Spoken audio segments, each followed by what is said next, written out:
Hey, what's up, everybody? It's Truth Tellers Radio, episode 35. I'm your host, J.M. Talboo, and today we have a guest, a friend of the show, coming back to see us, Shane Cleer. He's a paranormal investigator from Central Illinois Ghost Hunters. I believe that's the name of the group. Correct me if I'm wrong, Shane. But he's been at it for 13 years. He's doing it more independently now with a buddy of his and some other investigators sometimes, which I think doing it in some other groups is good. But hey, it's close to Halloween time here. We might have him back for another Halloween show.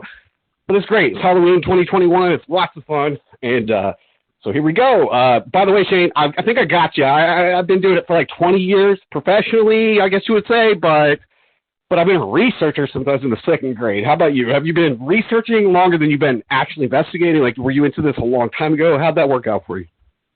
No, actually, I got into it when my ex-girlfriend was going to Eureka College, and that's in the dorm that she was living in. It's the first experience that I've ever had, and right then and there, I tried debunking it, and I knew nothing about the paranormal at that time. Interesting. All right, so it was an actual experience that got you into it. Yes, it was an actual experience that got me into it. That's really cool. So we talked to you before. I will, direct people to the old show where we played a bunch of EVPs and talked about a lot of the stuff you did with your group. But would you want to give us like a quick recap on your years with the group and like what was like if you had to pick like the top two experiences or best pieces of evidence that you got, what would those be? From what I remember, the coolest thing I saw, and I want to get this from you again because I don't have to say, but the demon hand. I thought that was really cool. Maybe that's one of yours, maybe it isn't, but what would you say? The demon one was by far the scariest one I've ever experienced. I mean, I did a case in Pekin, Illinois, where a bed was thrown away from the wall, and all the lights were flickering, and the dresser drawers were pulled out. That one was pretty interesting. We did one in Morton, Illinois, too, where we had the smell of sulfur outside of the daughter's room, and we actually captured a weird footprint outside of her door, too, in the hallway. And then, all right, so let's back up. With the dresser drawers and all that, is that something you saw, something you found? How did that work out? Well, we approached the house, and the guy took us downstairs because he kept saying he was going through sleep paralysis. So he was laying in the bed explaining his stories. And then we took out some recorders and taking some pictures, trying to get some evidence around him, and we were unsuccessful at that time. So then we went outside to just clear our minds and take a break, and actually captured some EVPs on the outside of the house. So then a little bit of time passed, and then I said, let's go back in. So then we entered the house, and as I entered the house, I heard a loud bang coming from downstairs in that room that we were just at. And then I ran downstairs. I was the first one downstairs, and then right inside the door was a dresser, and that was what I was leaning on when we were first down in that room. And then the other few people that I had with me were sitting on the beds and stuff, but the dresser drawers, all the drawers were pulled out on that dresser, which kind of creeped me out. And then I looked over to where the mattress was, and it was physically thrown. And I didn't see it thrown, but I was the last one to leave and the first one to go back. So I know. But there's no possible way that happened. Like it wasn't. Correct. Somebody wasn't hoaxing you or anything like that. I mean, there was a lady that stayed upstairs on the main level and was sitting in the chair, but I don't see her going downstairs and doing that. And after I heard that noise and went downstairs, the lights were flickering, which was kind of weird. And then upstairs, one of the dresser drawers, all the dresser drawers from a dresser upstairs were all pulled out also. So that was two dressers where the drawers were pulled out, and then the mattress that was thrown by the wall.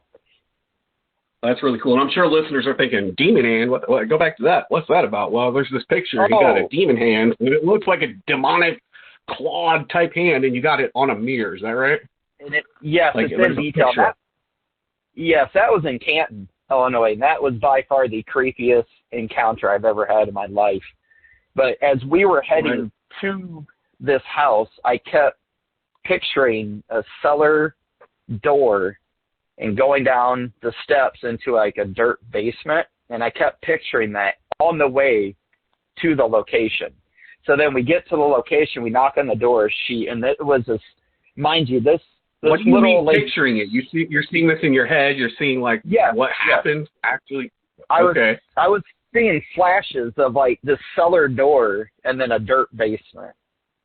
So then when we approached the house, this woman was probably like 90 to 95 pounds, and she was probably in her mid to late 50s, if I had to guess. But she answered the door with a gun in her hands. That's how on edge she already was. Wow. So we calmed her down a little bit, saying, "Here, we're here to help you." So then I said, "Do you have a basement?" And she takes me to the middle of the house, in the hallway, and I kid you not, there is a cellar door in the house. They're usually on the outside of the house. This cellar door, it was a wooden door, and you had to pull it open, and I go downstairs, and there's a dirt basement. Exactly what I saw was what was in that house.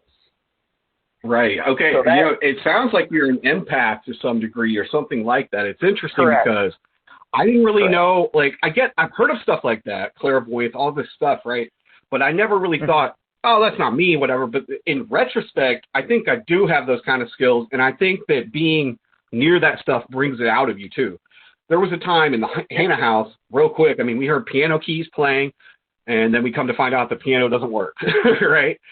We captured a ball of light in the house that was self-illuminated on film, couldn't replicate it, you know, just crazy stuff. This house is famously haunted, like 13, 15 books written about it. A news crew went in there before, and the chandeliers shook, and that was for like the TV news. Definitely a haunted house. And I remember, and the story is that slaves were hidden in the basement. Like this guy was part of the Underground Railroad. They've never proven that conclusively, but I remember seeing in my mind's eye, I guess, you know, or like I thought I saw it visually, but I really think it was more in like my mind's eye. Like I don't think anybody else has seen it. I saw this woman, this black woman with a bandana on her head, and I told my friend, I'm like, I think I just saw something, but I couldn't reconcile. Like it didn't seem real, but yet I thought I saw it. And I think that's kind of why sometimes people see a ghost, but other people don't see it. It's either you're more tapped into it or you're not. Does that make sense? Yeah, it does. And actually, I just posted a video that I just came across today on my Facebook page for Central Illinois Ghost Hunters. And it shows this helicopter taking off, this light flight helicopter. And as it's going up in the air, you see the spirit of that person in the helicopter go shooting straight up out of that helicopter. I believe it, man. Look, first of all, Paranormal caught on camera, big endorsement here, not a sponsor. Holy shit, that show is good. Some of it's fake. I love it. I always go and I check it out myself. You know, you got to see what's real, what's not. It's easy to do it once you research. But some of that stuff, man, they had a deer on there that died. It got hit by a car. It kind of stumbles. It falls over, and you can see that deer's spirit leave that body, man. And I saw it's creepy, but it's inspiring as hell. That means there's more than just this physical reality. There's more to it. And that kind of leads me to another question. So you see a demon hand, okay? What is a demon? What does spiritual mean? Are these things interdimensional, and these are just words we use to describe this stuff? Do you know what I mean? Correct, yeah. I mean, that's the case? I mean, it physically grabbed me, so, and I know it did that to scare me and to get me out of that room, but it physically pulled my shirt, tugged on it, and yanked me back towards the closet when everybody was in front of me. And then after it grabbed me, it went straight to the homeowner and latched onto her right after it grabbed me. Okay, so let me rephrase. So, you know, human spirits, there's evidence for that, right? Like, we have EVPs that they voice match to actual dead people sometimes. And I think that's what you're dealing with stuff like that. There's people that communicate. Like, those are human spirits. It seemed to indicate that. Some people say, oh, it's a demon fooling you or whatever.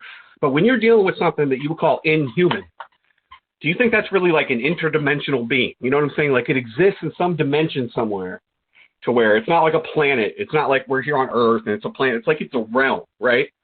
Like, do you agree with that? Correct. Like, do you think scientists like could explain this in some other way if they wanted to get into it. Does that make sense? I mean, yes, it does. And there are like different radio waves that nobody's like found yet, you know, and those radio waves can be what the spirits can really communicate through. And that's another thing. My buddy Kurt on my team, he's been messing with the radio, trying to find that perfect frequency for spirits to come across. Awesome. Yeah, talk about that for a minute. He makes paranormal equipment, right?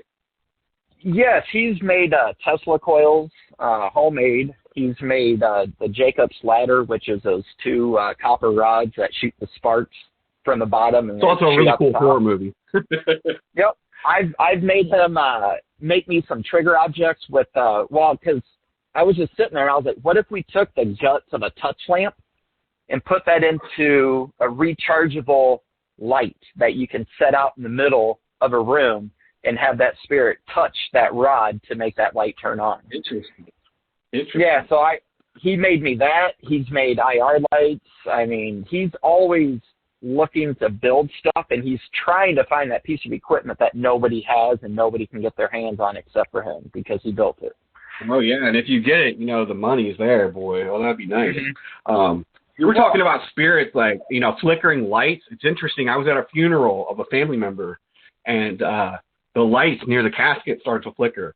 And we're sitting there, and we noticed it. And I'm like, I pull up on my phone, how do spirits communicate? And, like, it was just this top 10 list kind of page I found. And, like, number 2 or number 1 was, like, flickering lights.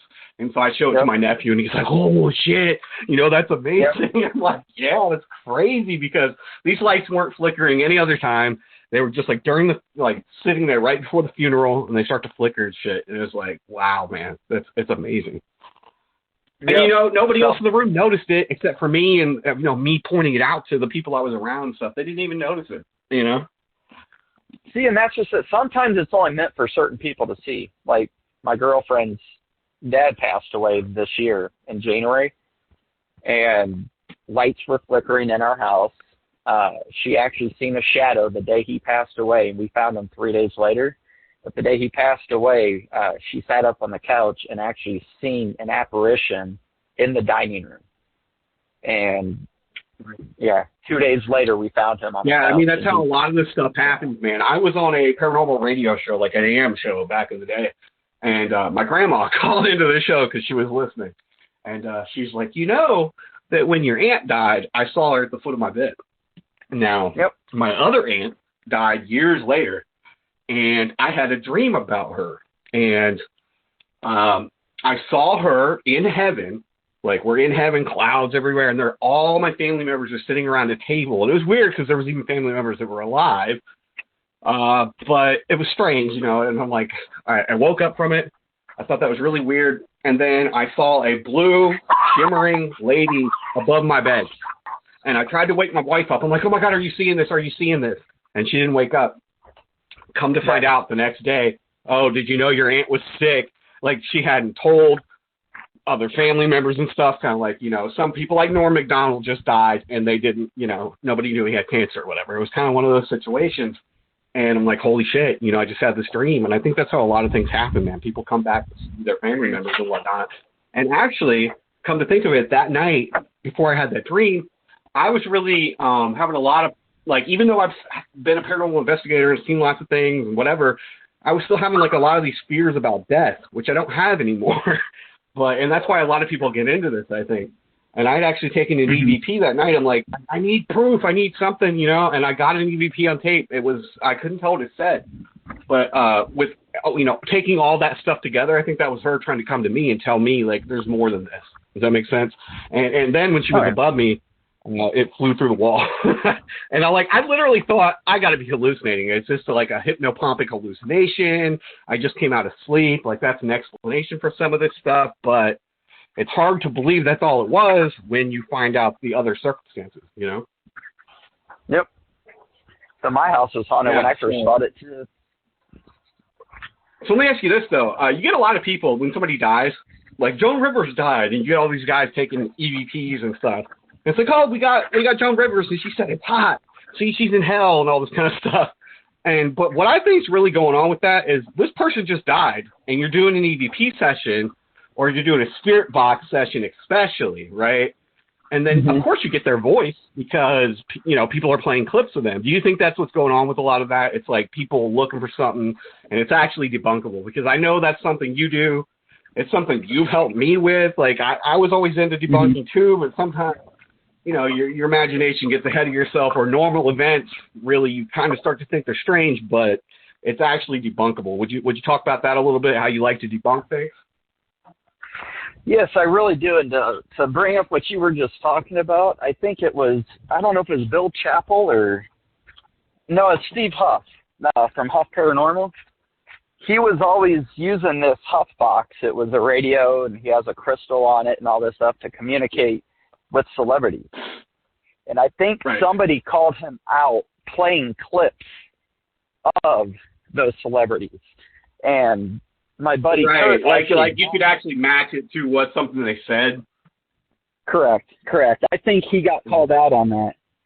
So I'm not a huge believer in that. And my buddy Kurt actually bought one of those radios, and he sold it because he just didn't think it was really trustworthy enough to have. Although you wonder, you think about the Transformer movies, and you think about how Bumblebee talks. I mean, it's possible, you know, a ghost can manipulate that to make something. I don't know, you know, but it's like if you got it without a spirit box or something, then maybe. So here's a question: if you do this for me tonight, how about after the show we both just do an EVP session and we try to contact Norm Macdonald, both of us, and let's see if we can get a clip from him. That would be interesting, right? You want to try that with me? Do a little experiment. Oh, yeah. I'm down. All right. I'll do it. We'll try that after the show, folks. If we get a Norm Macdonald clip, we'll let you know. I'll do it outside, so like, because the energy in the air, I'll see if I can contact them outside. And hey, you know, but we're doing this show, and who knows? That gives him time to prepare. So hey, Norm Macdonald, hey, we're calling out to your spirit, bro. We want to talk to you. We're gonna try after the show. So who knows? Tell us a joke. So since the last time we talked, man, what is I don't know if you can remember exactly, but do you know anything's happened since then that wouldn't have been talked about on the last show, some investigations you've done? I actually took a pretty long break from it since this whole COVID crap's happened. Yeah. All right. I mean, we did do a place in Kewanee, Illinois, and this is a big historic building. And I want to say it used to be an old hospital, because if you go on the third floor, like 4 of the rooms, they have skylights. And then coming down from the skylights, there's like 2 lights where there'd be like a hospital bed. And then there were sinks in the corners of the rooms, and some of them had bathrooms. But Kurt and I and one of the other members at that time, we were in this little cubby hole on the 3rd floor in the middle of the hall. And it was a huge, like, barn sliding door to get into it, but there was a corner shelf, and there was a butter knife on it.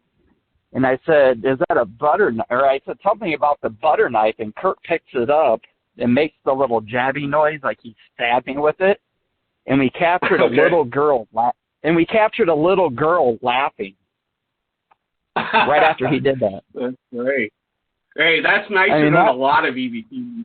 What do you think about when you got EVPs and it's like a child saying, help me and stuff like this?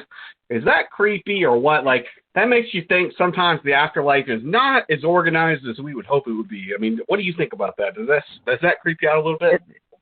Well, that's funny you said that, because like when I first started ghost hunting, we did an old house that actually was on TV too, on one of the ghost shows.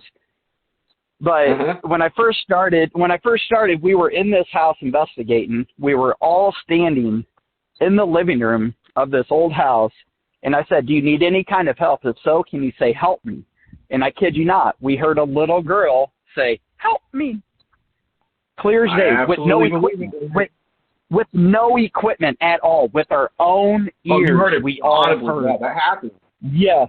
Yeah, we did. It happens, man. I was we did a place called the Innis Mansion before. And for people that are investigators, sometimes all you got to do is, like, you read a ghost book. I read about this place called the Innis Mansion. It's in a small town. Somebody looked it up. I'm like, there's only a couple places it could be, or only a couple people it could be that own the house or whatever, and I found them. They tell me about a little boy that they've seen in the house, right? And we brought a psychic in there, which, that's, I have a lot of skepticism about a lot of them. I think there's real ones, but I think there's a lot of fake ones. But anyway, she tells me there's a man in the house, and he's keeping the spirit child, like, captured and all this stuff. And, we did find a little boy's voice that said either I think or don't. It was hard because kids, kids, they're hard to understand sometimes. Like, I babysit some kids, like, for money, and it's difficult to know what they're saying. But the point was, it was a little kid. It was very obviously a little kid. And you're right. Like, and of course the psychic didn't know any of that. So like what she said correlated with what they said, and then I got the voice. And you're like, okay. But what kills me is like on Paranormal, caught on camera and stuff. You got a lot of people that come in, they're acting like they're all brave, and then they get a voice or something happens and they run the hell out.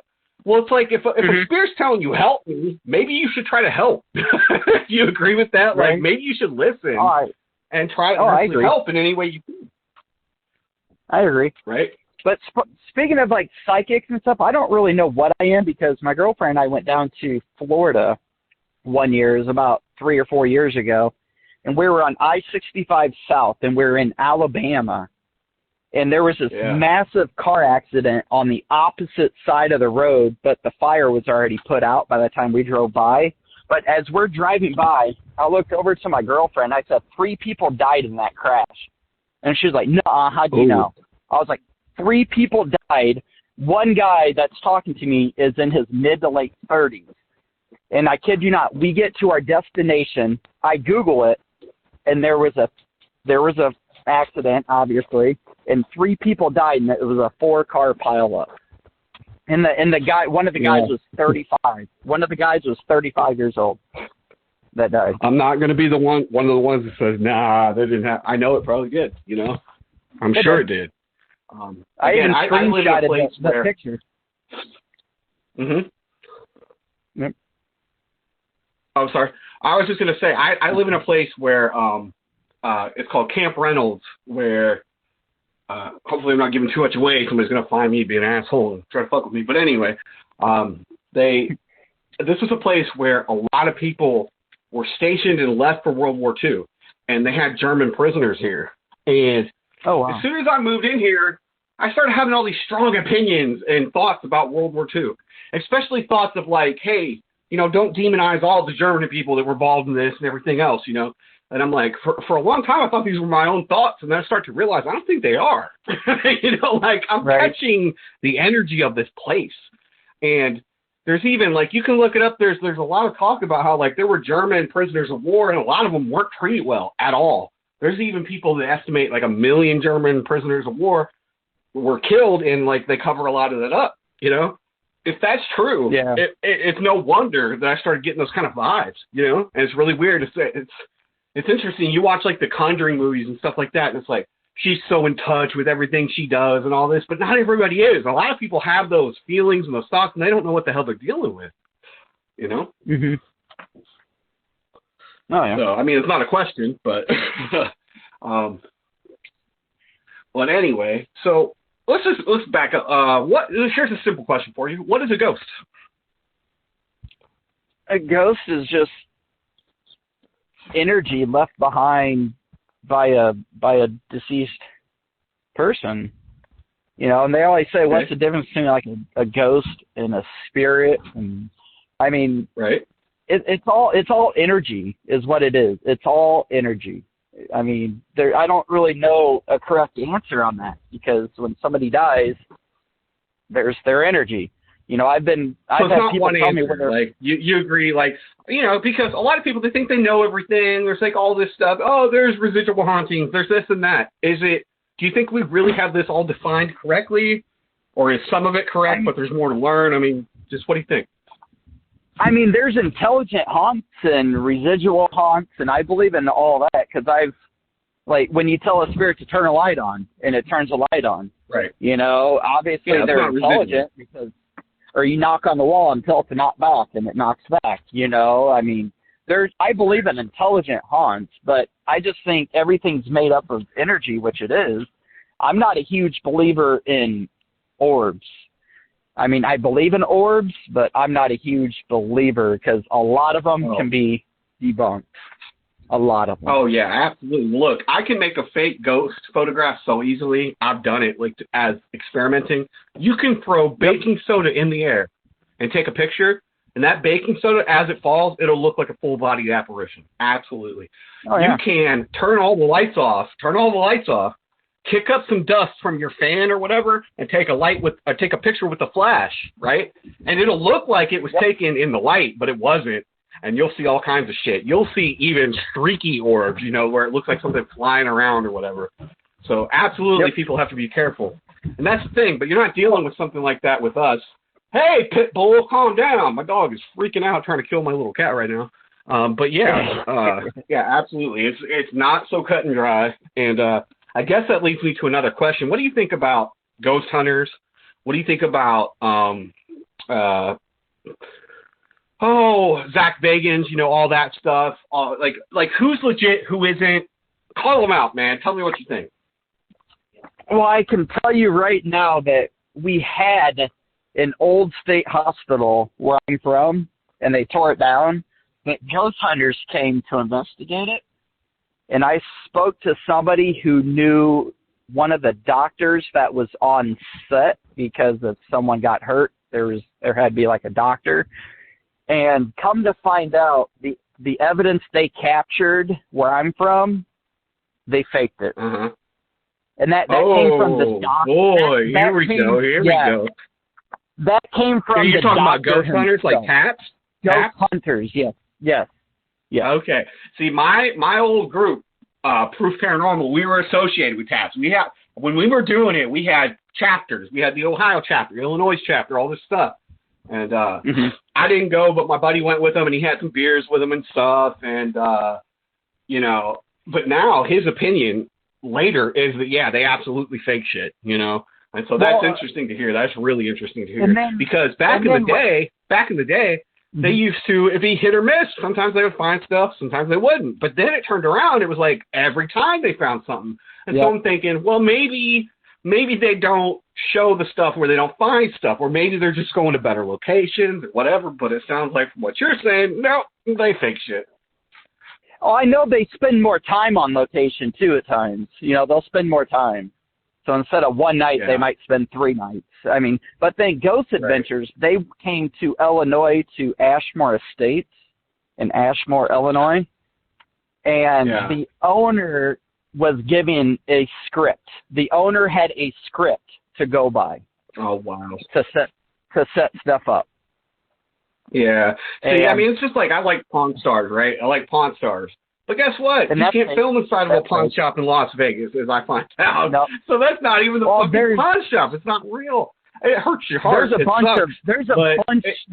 bunch of fake shows. There's a lot of home shows where they fix people's houses up. Those are all fake. Man. There's no reality to it, man. No. Mm-hmm. I used to tell, like, I'm into Bigfoot too, and I had a Bigfoot researcher. I would send him certain things about Bigfoot, and he'd be like, oh, well, that's from TV, so I can't really say. And I'd be like, man, you're just being an asshole, whatever. But no, TV is TV, bro. There's money involved, and it's like, you want to keep it going or don't you? And I can't really, I wouldn't do it personally, but I can understand how people would be tempted. I get it. I do. So that's awful. I hate that. What do you think about Ghost Adventures, though, man? Please don't tell me you think they're fake. Please don't tell me that, but go ahead. I mean, Ghost Adventures is one of my favorite shows to watch, but I think everything is over-exaggerated, though. They freak out. Okay, so there's a difference between faking evidence and then if they tell you, hey, if you hear a noise, be extra exaggerated about it, right? Like, I can see how that would be not that hard to convince somebody of. It'd be a lot harder to convince somebody to fake something. But do you think they actually fake evidence, or do they just make them exaggerate a little bit? Well, because I've heard from somebody that you could be taking a crap in the bathroom at a haunted location and capture something, but they're not gonna put that on TV. They're gonna cut that clip out of that audio, and they're gonna put it like you walking down the hall and saying, "Oh, did you hear that?" And then they review it, and then you actually got the clip from the bathroom.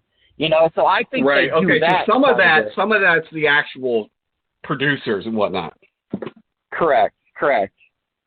Yes. Right. What do you think about the Demon House? Is that a good case? Is that, they made a whole documentary about it. I will say one thing is my wife thought, oh my God, they're showing real footage of the boy climbing up the wall. I'm like, no. I'm like, that's a reenactment. And I'm like, the way, I don't remember the exact details, but the way that they cut it, the way that they edited it, it would seem like that, especially to people that are not more up on this stuff, I'm like, no, that's not really real footage. You know what I mean? But the case itself, go ahead. Good. Well, I just watched on YouTube the whole documentary on that demon house. I watched it, where the guy was actually reading all of the police reports. Like, he actually got a hold of the police reports from that house and, was reading it to everybody and explaining, what happened. And I believe in that was all legit. I do. Yeah. It's sad he tore it down. I mean. Yeah. Yeah, that's the thing. It's like, I don't know, man. I would say I'm a Gnostic, an esoteric Christian. Like, I'm not dogmatic, okay? I don't just believe whatever, and I like knowledge, right? I like knowledge above faith. Sometimes I think, though, you got to have faith to have knowledge, all right? That's a big story. But at the same time, it's like, I'm losing my train of thought. It's like, I don't know. Well, I'm losing my train of thought. So let's just say, I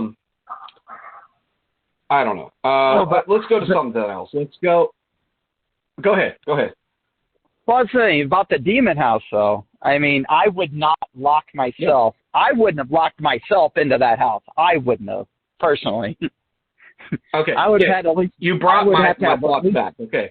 So you helped me there. It's got to be meant to be. So, okay. So sometimes you see these people and it's like, they're like very experienced, but they act like very scared about certain places or whatever. And maybe I've just never been to those type of places, but I'm very brave about this stuff. Like, the more that's going on, the more I would love it.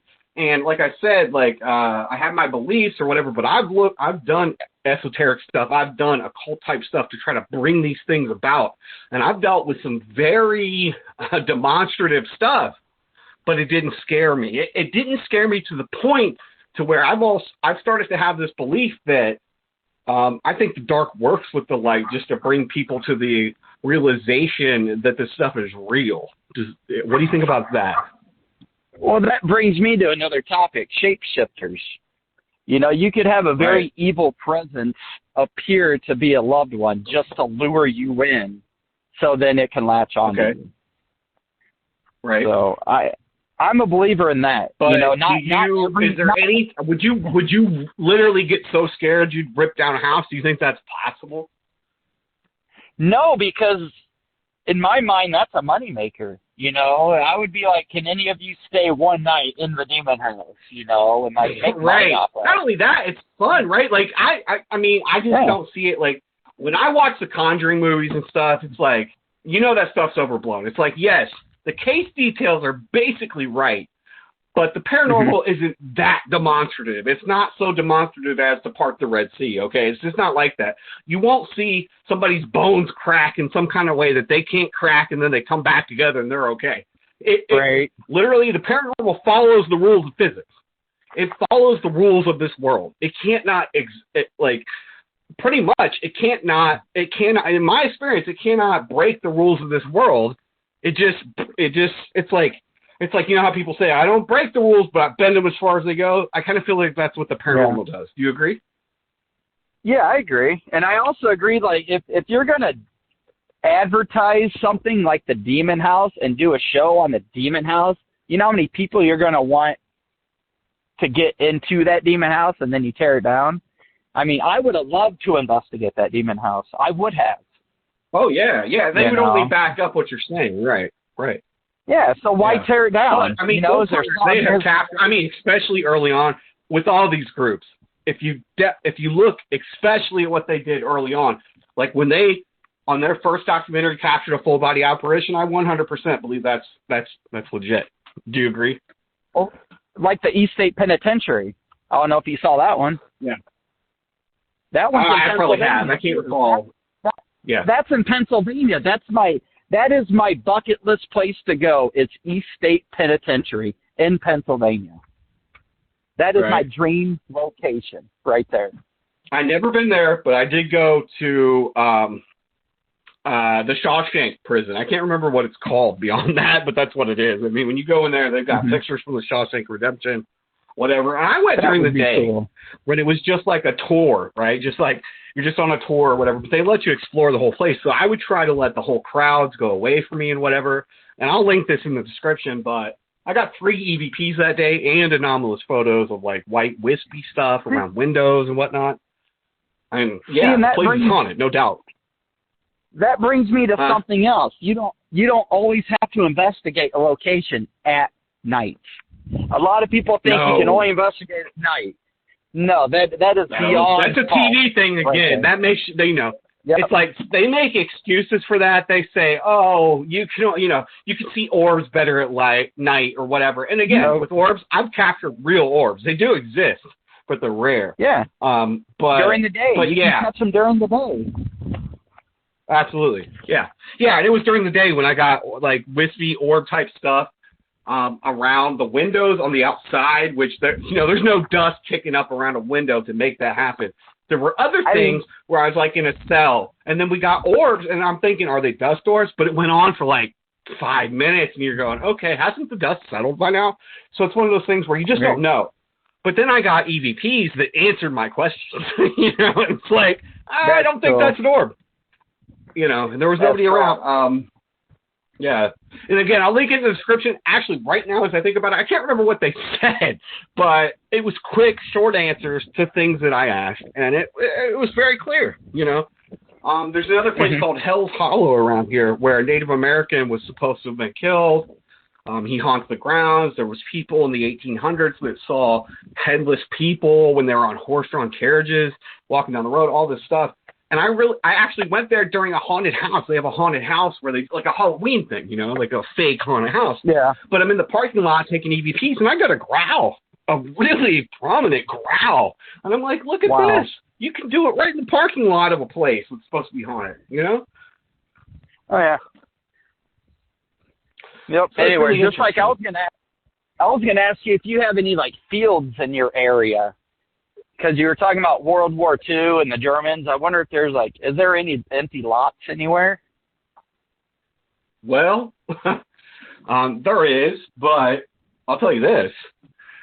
There's an area here where there's this big field, and at the edge of the woods, there's this abandoned trailer. And I don't mean like a trailer like it's just there and it's old or whatever. I mean like there's walls ripped off one side. And it's like there's nobody living there, There's not even squatters there, I don't think. It's like you get rain in there all the time. There's probably mold in there. Who knows? And that's the thing with this, too. You got to be careful. There's asbestos and all kinds of shit, like wearing masks and all that stuff like they do, like to protect themselves. You absolutely have to do that.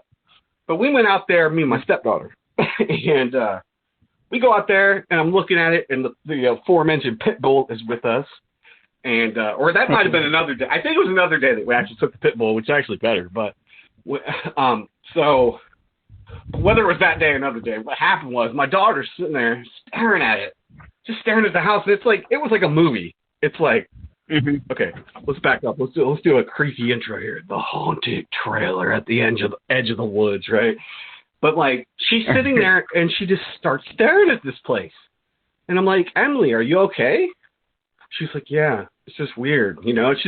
She's being really, monotone and just strange, and I'm like, this is weird. It's almost like she's like possessed, staring at this place. I'm like, Emily, you're acting really weird. She's like, I'm sorry, there's something with this place. There's something in there.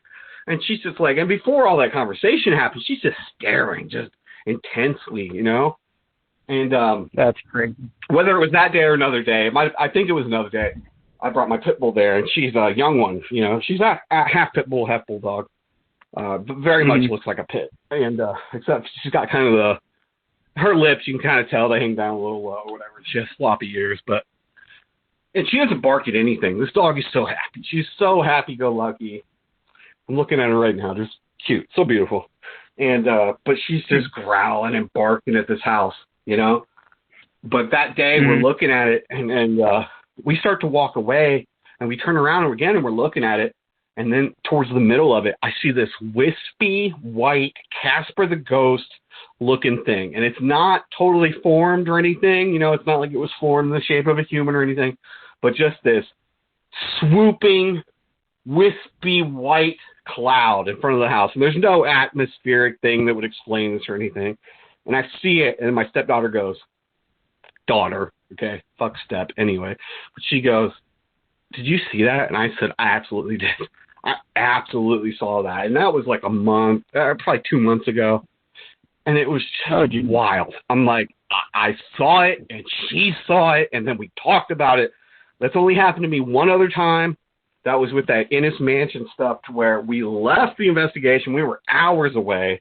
And at the stop sign, when we're driving, like we're driving up to a stop sign, and I see a shadow figure type there. And this was more like a fully formed thing. And my buddy says, did you see that? I'm like, absolutely, I did. So, you know, you see a lot of things on your own. I see a lot of things of my own, things out of the corner of my eye, whatever. But when you have somebody else with you and they see it too, man, it's beyond wild. Have you had something like that? I got a story. Sure. Yeah, right. When my girl and I first bought our house, we were laying in bed, and I was just on the border of just falling asleep, but I was staring out the window, at the window, and you can see the street light lighting up the window. And all of a sudden, the whole window blocks out. It went from the right to the left and completely blocked out the window. And I didn't say anything. And then all of a sudden, my girlfriend out of nowhere just says, did you see that? I'm like, yeah. She's like, well, go look. You know, so I'm looking out the window. We had a white candle lit for God to protect you with his white light on the dresser. And as I stood up, the candle flickered and made a poppy. Hey, what's up, everybody? It's Truth Tellers Radio, episode 35. I'm your host, J.M. Talboo, and today we have a guest, a friend of the show, coming back to see us, Shane Cleer. He's a paranormal investigator from Central Illinois Ghost Hunters. I believe that's the name of the group. Correct me if I'm wrong, Shane. But he's been at it for 13 years. He's doing it more independently now with a buddy of his and some other investigators sometimes, which I think doing it in some other groups is good. But hey, it's close to Halloween time here. We might have him back for another Halloween show. But it's great. It's Halloween 2021. It's lots of fun. And so here we go. By the way, Shane, I think I got you. I've been doing it for like 20 years professionally, I guess you would say, but I've been a researcher since I was in the second grade. How about you? Have you been researching longer than you've been actually investigating? Like, were you into this a long time ago? How'd that work out for you? No, actually, I got into it when my ex-girlfriend was going to Eureka College.